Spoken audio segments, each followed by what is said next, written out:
Hello friends, let's discuss the usage of the modulus operator. As we all know, what is modulus operator? It is used to find out the integer remainder after division.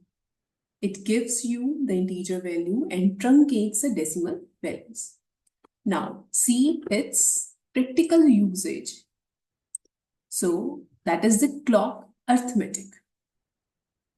In a scenario, if an event starts at 10 a.m. and its duration is 6 hours long, so we need to find out when will it ends.